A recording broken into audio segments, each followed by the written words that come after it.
நாளை பொதுத் தேர்வு எழுதும் அனைத்து நண்பர்களுக்கும் ஆல் தி பெஸ்ட். எல்லாரும் எக்ஸாம் நல்லபடியா படிச்சிட்டீங்களா? சரி, பொதுத் தேர்வு வந்து எப்படி எழுதுனேன்றது மாணவர்கள் நீங்களே சொல்லுங்களேன். பயப்படாம இருக்கணும். காலையில வந்து ஒரு 1/2 hour 1 hour முன்னாடியே போயிடணும். அப்புறம் வந்து நீங்க பரிச்சை கொஸ்டின் தான் வரணும்னு நீங்க உங்களுக்கு பிடிச்ச கடவுளை வேண்டிட்டு போங்க. அப்புறம் வந்து காலைல வந்து கொஞ்சமா சாப்பிட்டு போங்க, வெறும் வயிற்றோட போகக்கூடாது. அப்புறம் ஓவர் ஹெட் பண்ணி எழுதக்கூடாது, ஒரே பென் யூஸ் பண்ணணும், மாற்றி மாற்றி பென் யூஸ் பண்ணக்கூடாது. அப்புறம் வந்து உங்களோட கான்செப்ட் எல்லா கொஸ்டினும் அட்டன் பண்ணணும்.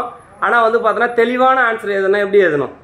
நம்மளுக்கு வந்து பாடம் எடுக்கும்போது மிஸ்ஸுங்க வந்து ஒரு கதையாக சொல்லியிருப்பாங்க. உங்களுக்கு அந்த டைம் அந்த கொஸ்டின் மறந்துச்சுன்னா நீங்கள் மிஸ்ஸு சொன்ன கதையை நினச்சி பார்த்தீங்க, கொஞ்சம் ஒரு 5 நிமிஷம் கண்ணை மூடி உட்காந்துங்கன்னா அந்த கொஸ்டின் ஞாபகம் வரும் உங்களுக்கு. நீங்கள் வந்து எழுதலாம். நீங்கள் வந்து அதே கொஸ்டின் நினச்சிக்கினே இருந்தீங்கன்னா நம்மளுக்கு இது மைண்டுக்கு வராது. நீங்கள் வந்து 5 நிமிஷம் கண்ணை மூடி அமைதியாக தியானம் பண்ணிங்கன்னா உங்களுக்கு எல்லா கொஸ்டின் ஞாபகம் வந்துடும். ஓகே, அதுக்கப்புறம் வந்து பார்த்தோன்னா 1 வேர்டில் எப்படி வந்து 4 ஆப்ஷன் கேட்பாங்க, எப்படி கரெக்டான ஆப்ஷனை தேர்ந்தெடுக்க முடியும்?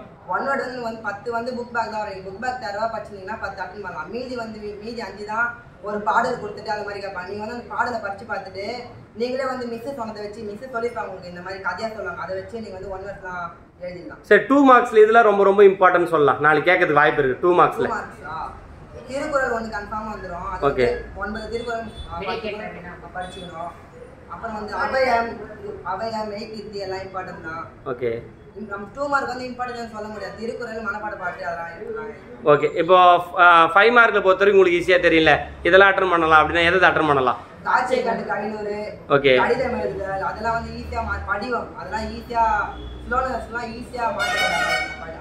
ஓகே, இப்போ ஒரு படிவத்தில் என்னெல்லாம் எழுதணும்? படிவம் வந்து எடுத்த உடனே நீங்கள் கை வைக்கக்கூடாது. கொஸ்டினை பார்க்கணும். அவங்க வந்து எது கொடுத்து விளையாட்டு படிவமா இல்லை வந்து உறுப்பினராக நூலகத்தில் உறுப்பினர் படிவமா இல்லை தன்னிவர படிவம்னு பார்த்துட்டு தான் எழுதணும். நீங்கள் வந்து கொஸ்டினை பார்த்தோன்னே இப்போ பேர் கேட்டப்போ உங்கள் பேர் எழுதக்கூடாது.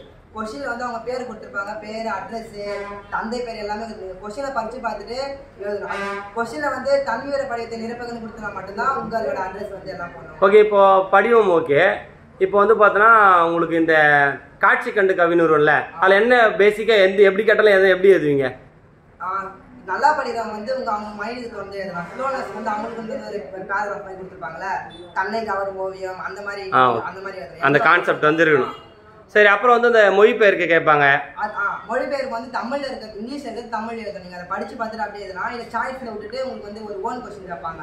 நீங்க எல்லா கொஸ்டினும் நம்மள படிச்சு பாருங்க. நம்மளுக்கு ஈஸியா தமிழ்னாலே கொஞ்சம் ஈஸியா தான் இருக்கும். எல்லா கொஸ்டினும் படிச்சு பாருங்க. இந்த கொஸ்டின் நம்ம படிக்கலையே அப்படின்னு சொல்லி விட்டுட்டு அதுக்கு தெரியுதோ தெரியல அதுக்கேற்ற மாதிரி நீங்க கொஸ்டின் ஆன்சர் பண்ணுங்க. 8 மார்க் பொறுத்த வரைக்கும் எந்த கொஸ்டின் வர அதிக வாய்ப்பு இருக்கு உங்களுக்கு தெரிஞ்ச நாளைக்கு? ஒருவன் இருக்கிறான், ஒருவன் இருக்கிறான், அன்னமய்யா, கல்பனா சாவ்லா, கலை திருவிழா, அரசு பொருள். சரி, பொது கட்டுரையில சான்றோர் வளர்ந்த தமிழ், கல்பனா சாவ்லா, நீங்க நம்ம சேனல்ல போட்ட கொஸ்டின் எல்லாமே. சரி, ஓகே. இப்போ பொது கட்டுரை என்னென்னலாம் எழுதணும்? குறிப்பு சட்டகம் போட்டா என்னென்ன குறிப்பு சட்டகம் போடலாம்? முடிவரை இருக்கணும். அதுக்கு நடுவில் வந்து ஒரு 6 பாயிண்ட் ஆகுது நம்ம எழுதணும்.